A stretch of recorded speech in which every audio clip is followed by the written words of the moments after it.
ವಿರೋಧದ ನಡುವೆಯೂ smart meter ಅಳವಡಿಕೆ ಕಡ್ಡಾಯ. ಬೆಂಗಳೂರು ಗ್ರಾಮಾಂತರಕ್ಕೂ ಆದೇಶ ಮಾಡಲಾಗಿದೆ. ಜೊತೆಗೆ ರಥಯಾತ್ರೆ ಸಂದರ್ಭದಲ್ಲಿ ಅಡ್ಡಾದಿಡ್ಡಿ ಓಡಿದ ಆನೆಗಳು ನಿಯಂತ್ರಣಕ್ಕೆ ತರಲು ಮಾವುತರ ಹರಸಾಹಸ. ಇದೆಲ್ಲದರ ವರದಿ ಕರ್ನಾಟಕ ಟಾಪ್ 20ಯಲ್ಲಿ.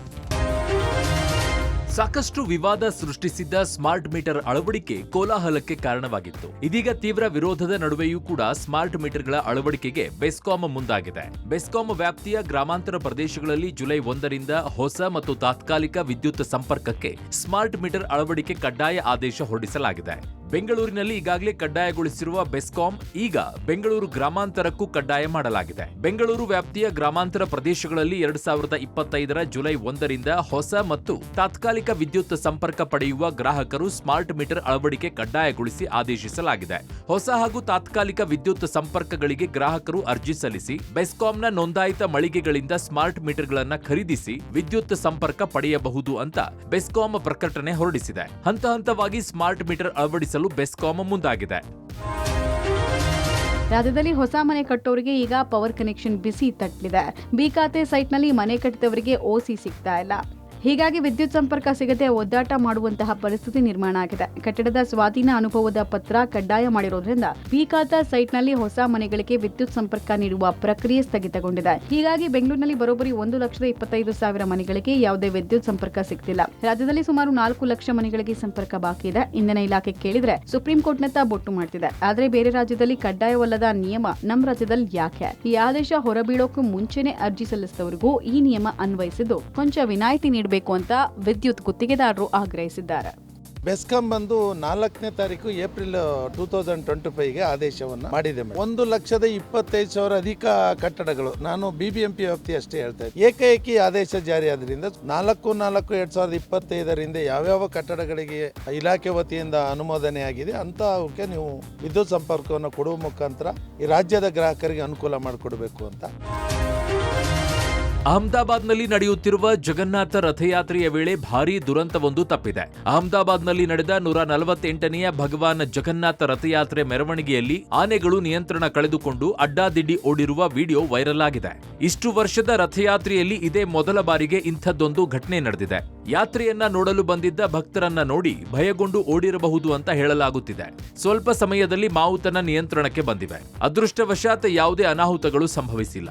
ಒಟ್ಟು 17 ಆನೆಗಳು ಮೆರವಣಿಗೆಯನ್ನ ಮುನ್ನಡೆಸುತ್ತಿದ್ವು.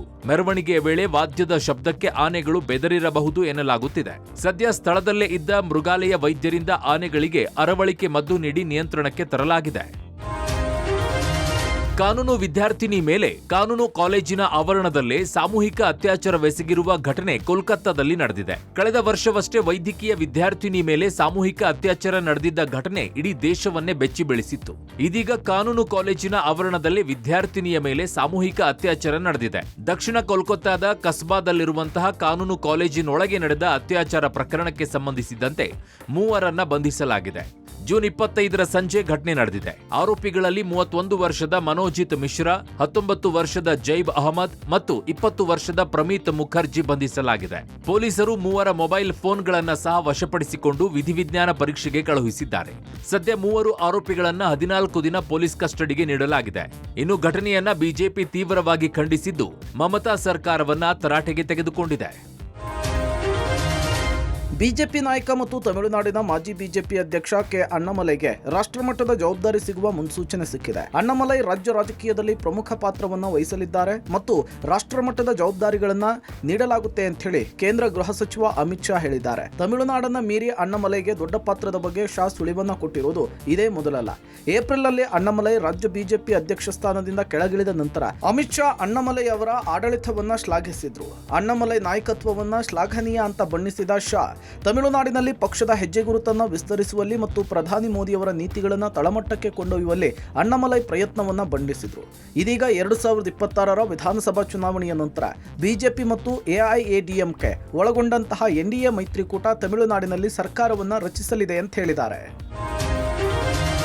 ಇರಾನ್ ಇಸ್ರೇಲ್ ಮಧ್ಯೆ ಕದನ ವಿರಾಮ ಘೋಷಣೆಯಾದರೂ ಕೆಸರರ ಚಾಟ ಮುಂದುವರೆದಿದೆ. ಆರೋಪ ಪ್ರತ್ಯಾರೋಪಗಳ ಮಧ್ಯೆಯೇ ಮಾತಿನ ಯುದ್ಧ ಸಾಗಿದೆ. ಇರಾನ್ ವಿರುದ್ಧ ಇಸ್ರೇಲ್ ರಕ್ಷಣಾ ಸಚಿವ ಕಾಟ್ಜಾ ಕಿಡಿಕಾರಿದ್ದಾರೆ. ಇರಾನ್ನ ಸರ್ವೋಚ್ಚ ನಾಯಕ ಅಯಾತುಲ್ಲಾ ಅಲಿ ಖಮೇನಿಯ ನಿರ್ಮೂಲನೆ ಮಾಡಲಿಕ್ಕೆ ಬಯಸಿತ್ತು, ಆದ್ರೆ ಅಂತಹ ಅವಕಾಶ ಎಂದಿಗೂ ಸಿಗಲಿಲ್ಲ. ನಮ್ಮ ವ್ಯಾಪ್ತಿಗೆ ಸಿಕ್ಕಿದ್ರೆ ಖಮೇನಿಯನ್ನ ಕೊಲ್ತಾ ಇದ್ವಿ ಅಂತ ಹೇಳಿದ್ದಾರೆ. ಇದಕ್ಕೆ ಪ್ರತಿಕ್ರಿಯೆಯಾಗಿ ಅಮೆರಿಕದ ದಾಳಿಗೆ ಪ್ರತ್ಯುತ್ತರ ಕೊಟ್ಟಿದ್ದೇವೆ, ಭವಿಷ್ಯದ ದಾಳಿಗೂ ಉತ್ತರ ಕೊಡ್ತೇವೆ ಅಂತ ಹೇಳಿ ಖಮೇನಿ ಆಕ್ರೋಶ ಹೊರಹಾಕಿದ್ದಾರೆ. ಕದನ ವಿರಾಮದ ಬಳಿಕ ಇದೇ ಮೊಟ್ಟ ಮೊದಲ ಬಾರಿಗೆ ಸಾರ್ವಜನಿಕ ಭಾಷಣ ಮಾಡಿದ ಅಯಾತುಲ್ಲಾ ಖಮೇನಿ ಈ ಯುದ್ಧದಿಂದ ಅಮೆರಿಕ ಏನನ್ನೂ ಗಳಿಸಿಲ್ಲ, ಇರಾನ್ ಅಮೆರಿಕದ ಮುಖಕ್ಕೆ ಕಪಾಳ ಮೋಕ್ಷ ಮಾಡಿದೆ, ಈ ಯುದ್ಧದಲ್ಲಿ ಇರಾನ್ ಗೆಲುವನ್ನ ಸಾಧಿಸಿದೆ ಅಂತ ಹೇಳಿದ್ದಾರೆ. ಈ ಮಧ್ಯೆ ಆಪರೇಷನ್ ಸಿಂಧೂ ಕಾರ್ಯಾಚರಣೆಯ ಮೂಲಕ ಈವರೆಗೂ 4,415 ಮಂದಿ ಭಾರತೀಯರನ್ನ ಕರೆತರಲಾಗಿದೆ ಅಂತ ಹೇಳಿ ಭಾರತೀಯ ವಿದೇಶಾಂಗ ಇಲಾಖೆ ಮಾಹಿತಿ ಕೊಟ್ಟಿದೆ.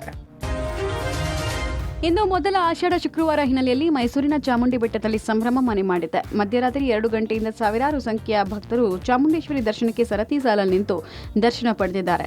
ಮುಂಜಾನೆ 3:30ರಲ್ಲಿ ತಾಯಿ ಚಾಮುಂಡೇಶ್ವರಿಗೆ ವಿವಿಧ ಅಭಿಷೇಕ ಮಾಡಿ ಲಕ್ಷ್ಮೀ ಅಲಂಕಾರ ಮಾಡಿ ಪೂಜೆ ಸಲ್ಲಿಸಲಾಯಿತು. ಅಪಾರ ಭಕ್ತರು ಚಾಮುಂಡಿ ಬೆಟ್ಟಕ್ಕೆ ಬಂದು ದೇವಿಯ ದರ್ಶನ ಪಡೆದುಕೊಂಡರು. ಅಲ್ಲದೆ ಗಣ್ಯರು ಕೂಡ ಸಾಕಷ್ಟು ಸಂಖ್ಯೆಯಲ್ಲಿ ಆಗಮಿಸಿ ಚಾಮುಂಡೇಶ್ವರಿ ದರ್ಶನ ಪಡೆದರು. ಇನ್ನು ಬೆಟ್ಟಕ್ಕೆ ಬರುವ ವಾಹನಗಳನ್ನು ಲಲಿತ್ ಮಹಲ್ ಹೆಲಿಪ್ಯಾಡ್ನಲ್ಲಿ ಪಾರ್ಕಿಂಗ್ ಮಾಡಿ ಬಸ್ಗಳ ಮೂಲಕ ಬೆಟ್ಟಕ್ಕೆ ಕರೆತರುವ ವ್ಯವಸ್ಥೆ ಮಾಡಲಾಗಿದೆ. ಧರ್ಮದರ್ಶನ ₹300, ₹2,000 ಹೀಗೆ 3 ಹಂತದ ದರ್ಶನಕ್ಕೆ ವ್ಯವಸ್ಥೆ ಮಾಡಲಾಗಿದ್ದು, ಕೆಲ ಕಾಲ ಇಲ್ಲಿ ಅವ್ಯವಸ್ಥೆ ಕೂಡ ಆಯಿತು. ಎಲ್ಲಾ ದರ್ಶನದ ಜನರನ್ನ ಒಂದೇ ಕಡೆ ಬಿಟ್ಟ ಪರಿಣಾಮ ಭಕ್ತರಲ್ಲಿ ನೂಕುನುಗ್ಗಲು ಉಂಟಾಯಿತು. ಈ ವೇಳೆ ಅಧಿಕಾರಿಗಳ ವಿರುದ್ಧ ಭಕ್ತರು ಕಿಡಿಕಾರಿದ್ರು. ಇವತ್ತು ನಾಡಪ್ರಭು ಕೆಂಪೇಗೌಡರ 516ನೇ ಜಯಂತಿಯ ಸಂಭ್ರಮ. ನಾಡಿನೆಲ್ಲೆಡೆ ಅದ್ದೂರಿಯಾಗಿ ಕೆಂಪೇಗೌಡ ಜಯಂತಿಯನ್ನು ಆಚರಿಸಲಾಯಿತು. ಬೆಂಗಳೂರಿನ ವಿಧಾನಸೌಧದಲ್ಲಿರುವ ನಾಡಪ್ರಭು ಕೆಂಪೇಗೌಡರ ಪ್ರತಿಮೆಗೆ ಸಿಎಂ ಸಿದ್ದರಾಮಯ್ಯ ಮಾಲಾರ್ಪಣೆ ಮಾಡಿದರು. ಸಿಎಂ ಜೊತೆಗೆ ಡಿಸಿಎಂ ಡಿಕೆಶಿ, ಸಚಿವರಾದ ಮಹದೇವಪ್ಪ, ಶಿವರಾಜ ತಂಗಡಗಿ ಉಪಸ್ಥಿತರಿದ್ದರು. ಇನ್ನು ಸುಮನಹಳ್ಳಿ ಸರ್ಕಲ್ನಲ್ಲಿ ನಿರ್ಮಾಣ ಆಗ್ತಾ ಇರುವ ಕೆಂಪೇಗೌಡ ಭವನಕ್ಕೆ ಸಿಎಂ ಸಿದ್ದರಾಮಯ್ಯ ಶಂಕುಸ್ಥಾಪನೆ ನೆರವೇರಿಸಿದರು. ಈತ ಬಿಬಿಎಂಪಿಯ ಕೇಂದ್ರ ಕಚೇರಿ ಆವರಣದಲ್ಲಿರುವ ನಾಡಪ್ರಭು ಕೆಂಪೇಗೌಡ ಪ್ರತಿಮೆಗೆ ಡಿಸಿಎಂ ಡಿಕೆ ಶಿವಕುಮಾರ್ ಮಾಲಾರ್ಪಣೆ ಮಾಡಿದರು. ಕೆಂಪೇಗೌಡ ಕುಟುಂಬಸ್ಥರ ಸ್ವಗ್ರಾಮದಲ್ಲೂ ಕೂಡ ಸಂಭ್ರಮಾಚರಣೆ ಜೋರಾಗಿತ್ತು. ದೇವನಹಳ್ಳಿ ತಾಲೂಕಿನ ಅವತಿ ಗ್ರಾಮದ ವಂಶಸ್ಥರಲ್ಲಿ ಸಂಭ್ರಮ ಮನೆ ಮಾಡಿತ್ತು. ಗ್ರಾಮದಲ್ಲಿ ಚನ್ನಕೇಶ್ವರ ಸ್ವಾಮಿ ದೇವಾಲಯದಿಂದ ಪುರಜ್ಯೋತಿ ಮೆರವಣಿಗೆಯನ್ನು ಮಾಡಲಾಯಿತು. ಇನ್ನು ಕೋಲಾರದ SNR ವೃತ್ತದಲ್ಲಿ ಕೆಂಪೇಗೌಡರ ಸ್ತಬ್ಧ ಚಿತ್ರಗಳ ಮೆರವಣಿಗೆ ಮಾಡುವ ಮೂಲಕ ಅದ್ದೂರಿಯಾಗಿ ಆಚರಿಸಲಾಯಿತು.